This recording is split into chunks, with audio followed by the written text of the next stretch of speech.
Teachers wanted. Fatima International School, located at Asar Gali, Roshan Darwaza Road, Bijapur, is seeking qualified lady teachers to join our team. Requirements: English medium school background, fluent English speaking and writing skills, any degree with a strong academic record, good teaching experience, ability to fulfill the dreams of our students. Location: Fatima International School. Phone number 914-8904-786. Fatima International School is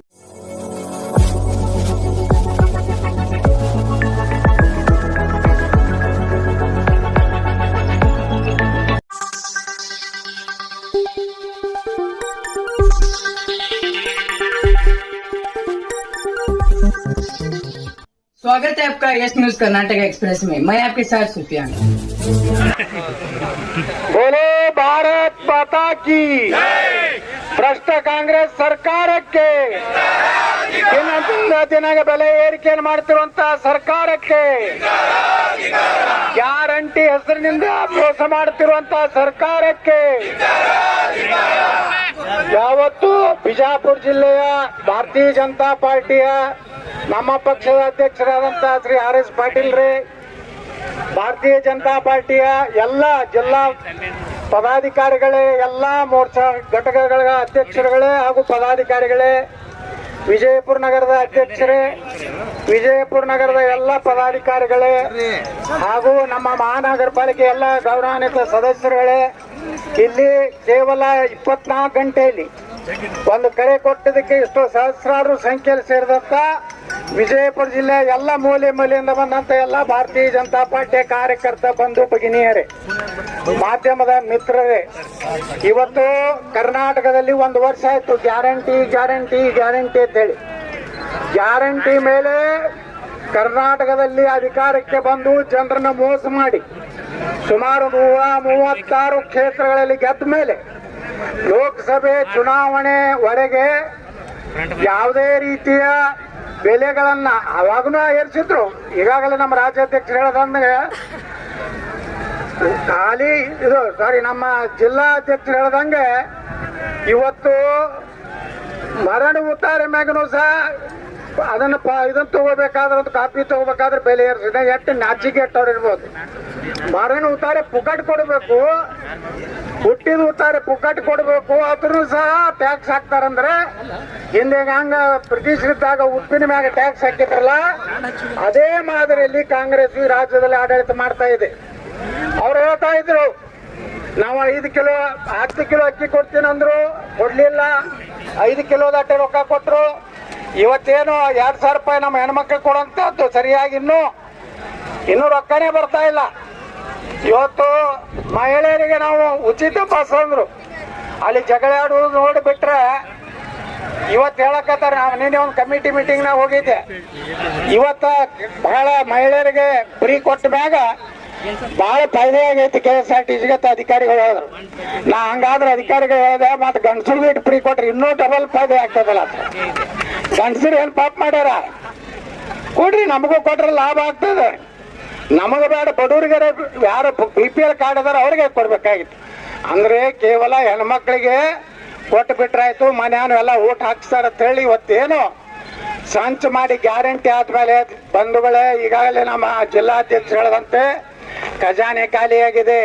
ಸಿದ್ದರಾಮಯ್ಯನವರ ಅರ್ಥಶಾಸ್ತ್ರ ಸಂಪೂರ್ಣ ವಿಫಲ ಆಗಿದೆ. ಅವರಿಗೆ ಮತ್ತೊಂದು ಪರ್ಯಾಯ ಇಲ್ಲ. ಈಗಿನ ಒಮ್ಮಿಂದೊಮ್ಮೆ ಇದನ್ನು ತೆಗೆದು ಬಿಟ್ರ, ಗ್ಯಾರಂಟಿಯಿಂದ ಹಿಂದೆ ಬಂದ್ರ ಎಲ್ಲ ಜನ ಚೀಮಾರಿ ಹಾಕ್ತಾರದ್ ಗುರ್ತಾಗೈತಿ. ನಮ್ಮ ರಾಹುಲ್ ಗಾಂಧಿ ಹೇಳಿದ್ರಲ್ಲ, ಟಕಾ ಟಕ್ ಕಟಾ ಕಟ್ ಕಟಾ ಕಟ್ ಕಟಾ ಕಟ್. ಈಗೆಲ್ಲ ಕಾಂಗ್ರೆಸ್ ಆಫೀಸ್ ಮುಂದೆ ಹೋಗಿ ನಮ್ಮ ಹೆಣ್ಮಕ್ಳು ನಿಂದಿರ್ಬೇಕು. ಕಟಾ ಕಟ್ ಕಟಾ ಕಟ್ ಕೊಡ್ತೀವೋ ಇನ್ನು ಪಟಾ ಪಟ್ ಪಟ್ವ ಬಡಿಬೇಕು. ಅದಕ್ಕ ಹಿಂಗ ಇವತ್ತು ದೇಶದಲ್ಲಿ ಅವ್ರು ಮೋಸ ಮಾಡಿದ್ರು, ಇವತ್ತು ರಾಜ್ಯದಲ್ಲಿ ಇವ್ರು ಮೋಸ ಮಾಡಿ ಇವತ್ತು ನೋಡ್ರಿ ಡೀಸೆಲ್ ಪೆಟ್ರೋಲ್ ಅಟ್ಟೆ ಎಲ್ಲಾ ದರಗಳು ಏರ್ತಾ ಇವೆ. ಅದನ್ನ ನೋಡ್ಬಿಟ್ರೆ ನಮ್ಮ ಜಿಲ್ಲಾಧ್ಯಕ್ಷ ಹೇಳ್ದಂಗೆ ಕಾಯಿಪಲ್ಯ ಇರ್ತದೆ, ಹಾಲು ಇರ್ತದೆ. ಯಾಕಂದ್ರೆ ಎಲ್ಲದಕ್ಕೂ ಟ್ರಾನ್ಸ್ಪೋರ್ಟೇಷನ್ ಬೇಕು. ಇವತ್ತು ರಾಷ್ಟ್ರೀಯ ಹೆದ್ದಾರಿ ನಾವು ಬಂದ್ ಮಾಡಿದ್ವಿ ಅದಕ್ಕಪ್ಪ ಅಂದ್ರ ಇವೇನು ವಾಹನಗಳದಾವ ಇವಕ್ಕ ಬೆಲೆ ಏನದಲ್ಲ ಡೀಸೆಲ್ ರೇಟ್ ಏರಿದ್ರಿಂದ ಆ ವಾಹನ ಮಾಲೀಕರಿಗೂ ದೊಡ್ಡ ತೊಂದರೆ, ಪ್ರತಿಯೊಬ್ಬ ಗ್ರಾಹಕರಿಗೂ ತೊಂದರೆ. ಅದಕ್ಕೆ ಸರ್ಕಾರ ಇವತ್ತೇನು ಮಾಡಕತ್ತದಪ್ಪ, ಲೂಟಿ ಮಾಡಕತ್ತದ, ಹಗಲು ದರೋಡೆ. ನಿನ್ನೆ ನಾ ಹೇಳ್ದಲ್ಲ, ಸುಮಾರು 13 ಎಕರೆ ಸುಮಾರು 8-10 ಕೋಟಿ ರೂಪಾಯಿ ಆಸ್ತಿ ಇಬ್ಬರು ಮಂತ್ರಿಗಳು ಕೂಡಿ, ಅದು ಕಂದಾಯ ಮಂತ್ರಿ ವಿಧಾನಸಭಾ ಕ್ಷೇತ್ರದಾಗ ಡೂಪ್ಲಿಕೇಟ್ ಉತ್ತಾರೆ, ಡೂಪ್ಲಿಕೇಟ್ ಎಲ್ಲ ಮಾಡಿ ಇವತ್ತು ಆ ಭೂಮಿಯನ್ನು ಕಬಳಿಸಿದ್ದಾರೆ. ಅವರೆಲ್ಲ ಅಧಿಕಾರಿಗಳನ್ನ ಸಸ್ಪೆಂಡ್ ಮಾಡ್ಬೇಕಿತ್ತು, ರಿಪೋರ್ಟ್ ಕೊಟ್ಟರು ಸಹಿತ ಸರ್ಕಾರ ಏನೋ ಕ್ರಮ ತಗೊಳ್ಳಿ. ಅಂದ್ರೆ ಇದಕ್ಕೆ ನೇರವಾಗಿ ಮುಖ್ಯಮಂತ್ರಿಗಳೇ ಜವಾಬ್ದಾರಿ ಆಗ್ತಾರೆ. ಮುಖ್ಯಮಂತ್ರಿಗಳು ಅದನ್ನು ತನಿಖೆ ಮಾಡಿಸಬೇಕು, CBI ಕೊಡಬೇಕು. ಸರ್ಕಾರದ 13 ಎಕರೆ ಅಂದ್ರೆ ಸಾವಿರಾರು ಕೋಟಿ, 1 ಎಕರೆ ಅಂದ್ರೆ ಆ ಜಾಗ ಇದ್ದಲ್ಲಿ ಸುಮಾರು 500 ಕೋಟಿ ರೂಪಾಯಿಗೆ 1 ಎಕರೆ ಇದೆ. ಅದಕ್ಕೆ ಬಂಧುಗಳೇ, ಎಲ್ಲರೂ ನಮ್ಮ ಸಕ್ರಿ ಮಂತ್ರಿ ಬಹಳ ದೊಡ್ಡ ದೊಡ್ಡ ಮಾತು ಹೇಳ್ತಿದ್ದ, ಅವನು ಒಂದು ದೊಡ್ಡ ಹಗರಣ ಮಾಡ್ಯಾನ, ಬರ್ತೈತೆ ಅವನು ಬಾಗಲಕೋಟದಾಗ ಹೋಗಿ ಏನೋ ರಾಜಯೋಗ ಯಾವುದೋ ಯೋಗ ಹೊಡೆದ ಗಜಕೇಸರಿ, ಅವ್ರಿಗೆ ಗಜಕೇಸರಿ ಆಯ್ತು. ಯಾಕಂದ್ರೆ ಹಂಗಂದ್ರ 100-150 ಕೋಟಿ ರೂಪಾಯಿ ಎಲ್ಲ ಸಕ್ಕರೆ ಕಾರ್ಖಾನೆ ರೊಕ್ಕ ಹೊಡೆದ. APMC ವ್ಯಾಪಾರಸ್ಥರ ಕಡೆ, ನಮ್ಮ ಬಿಜಾಪುರ APMC ವ್ಯಾಪಾರಸ್ಥರ ಕಡೆ ರೊಕ್ಕ ಹೊಡೆದಾನ. ಅದ್ರ ಅನ್ಸುತ್ತಾರೋ ವ್ಯಾಪಾರಸ್ಥರು ಹೇಳಕ್ಕ, ನಾವೇ ಒಯ್ದು ಕೊಟ್ಟು ಬಂದಿವ್ರಿ ಅವನಿಗೆ ಅಂತೇಳಿ. ಎಲ್ಲಾ ಕಡೆ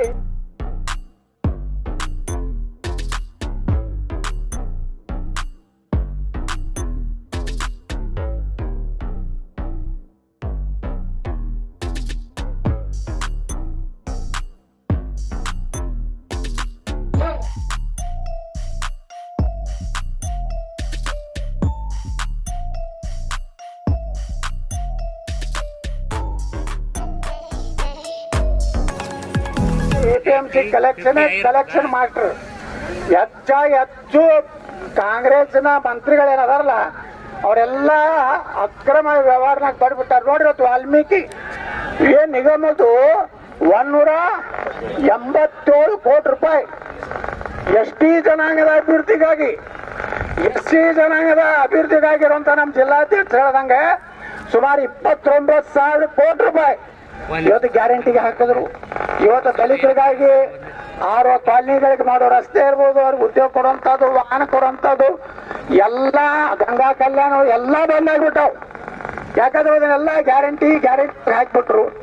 ವಾಲ್ಮೀಕಿ ಇದ್ರಾಗಂತೂ 187 ಕೋಟಿ ಹೈದರಾಬಾದ್ ಆಂಧ್ರದಾಗ ಅಲ್ಲಿ ಎಲ್ಲಿ ಜಮಾ ಗುರ್ತೈತನ ಪತ್ತಾರ ಅಂಗಡಿಯಾಗ, ದಾರೂದ್ ಅಂಗಡಿಯಾಗ. ಯಾಕೆ ಪೆಟ್ರೋಲ್ ಪಂಪ್ ಯಾಕಂದ್ರ ಪತ್ತಾರ ಅಂಗಡಿಯಾಗ ಅಲ್ಲಿ ಇಲೆಕ್ಷನ್ಕ ಬಂಗಾರ ಕೊಡ್ಲಾಕ, ದಾರು ಅಂಗಡಿಯಾಗ ಗಂಡಸರಿಗೆ ದಾರು ಕೊಡಿಲಾಕ, ಹೆಣ್ಮಕ್ಳಿಗೆ ಪತ್ತಾರ ಅಂಗಡಿ, ಗಂಡಸರಿಗೆ ದಾರು ಅಂಗಡಿ.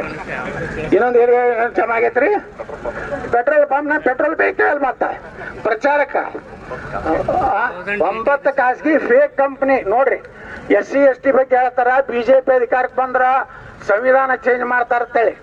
ನಾ ಇವತ್ತು ಹೇಳ್ತಾ ಇದ್ದೀನಿ, ನಮ್ಮ ನರೇಂದ್ರ ಮೋದಿ ಅವರು ಭಾರತೀಯ ಜನತಾ ಪಾರ್ಟಿ ಅವರಿಗೆ ಡಾಕ್ಟರ್ ಬಾಬಾ ಸಾಹೇಬ್ ಅಂಬೇಡ್ಕರ್ ಅವರು ಬರೆದ ಸಂವಿಧಾನವನ್ನ ಸೂರ್ಯ ಚಂದ್ರ ಇವರಿಗೆ ಈ ದೇಶದಲ್ಲಿ ಇದ್ದೇ ಇರ್ತದೆ. ನಾವು ಸಂವಿಧಾನ ಬದಲಾವಣೆ ಮಾಡ್ಲಿಕ್ಕೆ ಬಂದಿಲ್ಲ. ನಾವು ದಲಿತರ ಉದ್ಧಾರ ಮಾಡಬೇಕು. ಏನ್ ಬಾಬಾ ಸಾಹೇಬ್ ಅಂಬೇಡ್ಕರ್ ಏನ್ ಕನಸು ಕಂಡಾರಲ್ಲ ಅಂತ ಭಾರತ ನಿರ್ಮಾಣ ಆಗ್ಬೇಕು. ನೆಹರು ಕಂಡಂತ ಭಾರತ ಬೇಡ ನಮಗ. ನೆಹರು ಮಾಡಿದಂತ ದೊಡ್ಡ ಮೋಸ ಅಂದ್ರ 12 ಲಕ್ಷ ಎಕರೆ ಒಕ್ಕಪ್ಪ ಆಸ್ತಿ ಮಾಡ್ಯಾನ ಈ ದೇಶನಾಗ. ನಮ್ಮ ದೇಶದ ರೈಲ್ವೆದಲ್ಲಿ 15 ಲಕ್ಷ ಎಕರೆ ಐತಿ, ಇಂಡಿಯನ್ ಆರ್ಮಿ ಕೈಯಾಗ 18 ಲಕ್ಷ ಐತಿ. 12 ಲಕ್ಷ ಎಕರೆ ಒಕ್ಕಪ್ಪ ಆಸ್ತಿ ಮಾಡ್ಯಾನ. ನೀವೇನಾರ ಅವ್ರ ಮೇಲೆ ಕೇಸ್, ನಿಮ್ಮ ಮನಿ ನಾಳೆ ಬಂದು ಇದು ನಮ್ದು ಒಕ್ಕಪ್ಪ ಆಸ್ತಿ ಅಂದ್ರೆ ನೀವು ಕೋರ್ಟಿಗೆ ಹೋಗ್ಲಿಕ್ಕೆ ಬರೋದಿಲ್ಲ. ನೀವು ಎಲ್ಲಿ ಹೋಗ್ಬೇಕಂದ್ರೆ ಟ್ರಿಬ್ಯುನಲ್ ಐತಿ ಬೆಳಗಾವ್ದಾಗ ಒಂದು, ಅಲ್ಲಿ ಅದ್ರದ ಜಡ್ಜ್ನು ಸಾಬ, ಸೆಕ್ರೆಟರಿನೂ ಸಾಬ. ನಿಮ್ಗೆ ಹೆಂಗ್ ನ್ಯಾಯ ಸಿಗ್ತದ? ಇಲ್ಲಿ ಒಬ್ಬ ದಲಿತರು ವಕೀಲನು ಸಾಬ, ಕಸವನು ಸಾಬ, ಕೊಡವ ಹಿಂದೂ. ಇಲ್ಲೇ ಒಂದು ನಮ್ಮ ದಲಿತರು ಮಣಗುಳಿ ಆಕ್ಷನ್ ಅವ್ರ ಒಂದು ಸಮುದಾಯ ಭವನಕ್ಕ ಬರೀ 100/100 ಜಾಗ, ಅದು ಸರ್ಕಾರದ ಐತಿ. DC ಆಫೀಸ್ನಾಗ ಎಲ್ಲೂ ಒಕ್ಕಪತ್ತಿಲ್ಲ. ಅದನ್ನ ನಮ್ಮ ದಲಿತರಿಗೆ ಒಂದು ಬಾಬಾ ಸಾಹೇಬ್ ಅಂಬೇಡ್ಕರ್ ಅವರ ಒಂದು ಸಮುದಾಯ ಭವನ ಮಾಡ್ಲಿಕ್ಕೆ ಕೊಡ್ಲಿಲ್ಲ. ಮಕ್ಕಳು ವಿರೋಧ ಮಾಡಿದ್ರು, DC ಅವ್ರ ಮುಂದೆ ಒಪ್ಕೊಂಡು ಹೋದ್ರು. ಹಿಂದ್ರಗಡೆ ಇಲ್ಲ, ಹೋಗಿ ಸ್ಟೇ ತಗೊಂಡ್ರು. ನಾನು ಹೇಳಿ, ನಾ ದಲಿತ ಸಮಾಜದವ್ರಿಗೆ ಅವ್ರಿಗೆ ಒಳ್ಳೆ ಒಂದು ಜಾಗ ಕೊಟ್ಟು ಯಾವ ಬಾಬಾ ಸಾಹೇಬ್ ಅಂಬೇಡ್ಕರ್ ಅವರ ಸಮುದಾಯ ಭವನ ಕಟ್ಟೇ ತೀರಿಸ್ತೇವೆ ಅಂತ ಮಾತನ್ನ ಅವ್ರಿಗೆ ಹೇಳಿದ್ದೇನೆ. ಅದೇ ರೀತಿ ನಾವು ಹೈಕೋರ್ಟಿಗೆ ಹೋಗ್ತೀವಿ, ಚಾಲೆಂಜ್ ಮಾಡ್ತೀವಿ. ಅದನ್ನ ನಾ ವಿಜಯಪುರದಾಗ ಎಷ್ಟು ವಕಫ್ ಆಸ್ತಿ ಮಾಡ್ಯಾರ ಅದನ್ನ ಎಲ್ಲ ನಾ ಪ್ರಧಾನಮಂತ್ರಿಗಳಿಗೆ ನಾಳೆ ಪತ್ರ ತಯಾರು ಮಾಡಿದ್ದೀನಿ. ನಾಳೆ ಪ್ರಧಾನಮಂತ್ರಿಗೆ ನಾನು ಪತ್ರ ಬರೆಯೋತೀನಿ. ದೇಶದಲ್ಲಿರುವಂತ 12 ಲಕ್ಷ ಎಕರೆ ವಾಪಸ್ ತಗೋಬೇಕು. ಅಲ್ಲಿ ದಲಿತರಿಗೆ, ಹಿಂದುಳಿದವರಿಗೆ, ಮನೆ ಇಲ್ಲಾರ್ದವ್ರಿಗೆ ಒಳ್ಳೆ ಮನೆ ಕಟ್ಟಿ ಕೊಡುವಂತ ಕಾರ್ಯಕ್ರಮ ಈ ದೇಶದಾಗ ಆಗ್ಬೇಕು ಬಂಧುಗಳೇ. ಅಂದಾಗ ದಲಿತರಿಗೆ ನ್ಯಾಯ ಸಿಕ್ಕಂಗ ಆಗ್ತದ್ರಿ. ಅಂಬೇಡ್ಕರ್ ಅವ್ರು ಹೇಳಿದ್ರು ಅವಾಗೆ, ಇಲ್ಲಿರುವವ್ರನ್ನ ಸಾಬ್ರನ್ನೆಲ್ಲ ಪಾಕಿಸ್ತಾನಕ್ಕೆ ಕಳಿಸ್ರಿ, ಆ ಕಡೆ ಇರುವ ಹಿಂದೂ ದಲಿತನ್ನ ಭಾರತಕ್ಕೆ ತಗೊಂಡ್ ಬರುತ್ತೆ ಅವಾಗ ಯಾರ. ಅದನ್ನ ಯಾರು ಹೇಳುದಿಲ್ಲ. ಬಿಜೆಪಿ ಬಂದ್ರ ಕಾಶ್ಮೀರ 370 ತೆಗೆದೀವಿ. ಯಾಕೆ ತೆಗೆದೀವಿ? ಅದು ಬಾಬಾ ಸಾಹೇಬ್ ಅಂಬೇಡ್ಕರ್ ಕನಸಿತ್ತು, ಅವರು ವಿರೋಧ ಮಾಡಿದ್ರು. ಅದಕ್ಕೆ ಬಂಧುಗಳೇ, ಕರ್ನಾಟಕದಲ್ಲಿ ಈ ಸರ್ಕಾರ ಬರೇ ಭ್ರಷ್ಟಾಚಾರ. MLAಗಳು ಯಾರು ಸಮಾಧಾನ ಇಲ್ಲ, ಡೆವಲಪ್ಮೆಂಟ್ ಏನೂ ಇಲ್ಲ. ಏನು ಕೇಳಿದ್ರು ಸಿದ್ದರಾಮಯ್ಯನವರು, DK ಶಿವಕುಮಾರ್ ಇಬ್ರು ಏನ್ ಹೇಳ್ತಾರೆ, ಎಲ್ಲ ಗ್ಯಾರಂಟಿಗೆ ರೊಕ್ಕ ಹಾಕೊಳ್ಳಕತ್ತೀವಿ, ಯಾರು ಕೇಳ್ತಕ್ಕದ್ದಲ್ಲ. ಹಂಗಾದ್ರೆ ಕರ್ನಾಟಕದ ನೀರಾವರಿ 1 ರೂಪಾಯಿ ಬಿಡುಗಡೆ ಇಲ್ಲ. ಇವತ್ತು ಆಲ್ಮಟ್ಟಿಯಲ್ಲಿ ಸಹಿತ ಗುತ್ತಿಗೆದಾರ ಉಪವಾಸ ಕೂತಾರ. ಯಾಕೆ ಕೂತಾರ? ಅವ್ರು ಇಟ್ಟಂತ ಏನು MD ರೊಕ್ಕ ಐತೆ ಅದು ಕೊಡಲಾಗ್ಯಾರ. ಅವ್ರು ಇಟ್ಟಂತದ್ದು ಅಲ್ಲಿಂದ ಅಲ್ಲಿ ಡೆವಲಪ್ಮೆಂಟ್ ಯಾವುದೇ ಟೆಂಡರ್ ಕರೆಯಲಾಗ್ಯಾರ. ಈ ರೀತಿ ಕರ್ನಾಟಕ ದಿವಾಳಿಯಾಗಿದೆ. ನಾವು ಒಂದೇ ಸಿದ್ದರಾಮಯ್ಯನವ್ರಿಗೆ ಹೇಳ್ತೀನಿ, ನೀವು ಜನರ ಮೇಲೆ ಹೊರೆ ಆಗೋಕ್ಕಿಂತ ನೀವೇ ಜಾಗವನ್ನ ಬಿಟ್ಟು ಕರ್ನಾಟಕ ವಿಧಾನಸಭೆಯನ್ನು ವಿಸರ್ಜನೆ ಮಾಡ್ಬೇಕಂತ ಹೇಳಿ ನಾನು ಆಗ್ರಹ ಮಾಡ್ತೀನಿ. ಅದೇ ರೀತಿ ರಾಜ್ಯಪಾಲರಿಗೂ ಸಹ ನಾವು ವಿನಂತಿ ಮಾಡ್ಕೋತೀವಿ. ಕರ್ನಾಟಕದಲ್ಲಿ ಯಾವುದೇ ಕಾನೂನು ವ್ಯವಸ್ಥೆ ಇಲ್ಲ. ಹಿಂದೂಗಳ ಮೇಲೆ ಅಲ್ಲಲ್ಲಿ ಬಹಳಷ್ಟು ದಬ್ಬಾಳಿಕೆ, ಗುಂಡಾಗಿರಿ, ಪಾಕಿಸ್ತಾನ ಪರ ಘೋಷಣೆ ಕೊಡೋದು, ಇವೆಲ್ಲ ಹತ್ಯೆ, ಹಿಂದೂಗಳ ಹತ್ಯೆ ಆಗ್ತಾ ಇದೆ. ಈ ರೀತಿ ಎಲ್ಲ ನೋಡಿದ್ಮೇಲೆ ಇವತ್ತು ಸರ್ಕಾರಕ್ಕೆ ಎಚ್ಚರಿಕೆ ಕೊಡಬೇಕು. ಸರ್ಕಾರವನ್ನು ವಜಾ ಮಾಡ್ಬೇಕಂತ ವಿನಂತಿ ಮಾಡಿ ಎಷ್ಟೊತ್ತಿನವರೆಗೆ ಶಾಂತ ರೀತಿಯಿಂದ, ಯಾಕಂದ್ರೆ ರಾಷ್ಟ್ರೀಯ ಹೆದ್ದಾರಿ ಇರೋದ್ರಿಂದ ಸಾವಿರಾರು ವಾಹನಗಳು ನಿಂತಿರ್ತವೆ. ನಾವು ಇಷ್ಟಕ್ಕೆ ಹೋರಾಟವನ್ನ ಸ್ಥಗಿತಗೊಳಿಸಿ ನಾವು ಮುಖ್ಯಮಂತ್ರಿಗಳಿಗೆ ಎಚ್ಚರಿಕೆ ಕೊಡ್ತಾ ಇದ್ದೀವಿ. ತಕ್ಷಣ ಏನು ಬೆಲೆ ಏರಿಸಿದ್ರೆ ಎಲ್ಲ ವಾಪಸ್ ತಗೋಬೇಕು. ಏನ್ ಸಬ್ರೆಸ್ಟ್ರ ಮೇಲೆ ಎಲ್ಲ ಏನು ಹೆಚ್ಚಿನ ಇದು ಮಾಡಿರೋದು ಎಲ್ಲ ವಾಪಸ್ ತಗೋಬೇಕು. ಗ್ಯಾರಂಟಿ ಈ ಯೋಜನೆಗಳನ್ನ ಸರಿಯಾಗಿ ಮಾಡದೇ ಇದ್ರೆ ರಾಜೀನಾಮೆ ಕೊಡ್ಬೇಕಂತ ನಾವು ವಿನಂತಿ ಮಾಡ್ಕೊಂಡು ನಾನು ಮಾಡ್ತೀನಿ. ಜೈ ಬೋಲೋ ಭಾರತ್ ಮಾತಾ ಕಿ.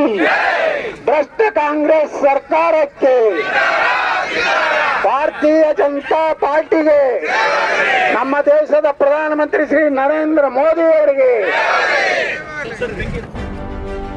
ಯಾವುದೇ ಹೊಸ ಸುದ್ದಿಯನ್ನ ನೋಡಲು ನಮ್ಮ S-News ಕರ್ನಾಟಕ ಎಕ್ಸ್‌ಪ್ರೆಸ್ ನ ನೋಡ್ತಾ ಇರಿ. ಹಾಗೆ ನಮ್ಮ ಚಾನೆಲ್ ನ ಸಬ್ಸ್ಕ್ರೈಬ್ ಮಾಡಿ, ಬಾಜು ಇರುವ ಬೆಲ್ ಐಕಾನ್ ಅನ್ನ ಕ್ಲಿಕ್ ಮಾಡಿ. ಹಾಗೆ ನಮ್ಮ ಚಾನೆಲ್ ನ ಲೈಕ್ ಮಾಡಿ, ಶೇರ್ ಮಾಡಿ. ನಮ್ಮ ನಡೆ ಸತ್ಯದ ಕಡೆ.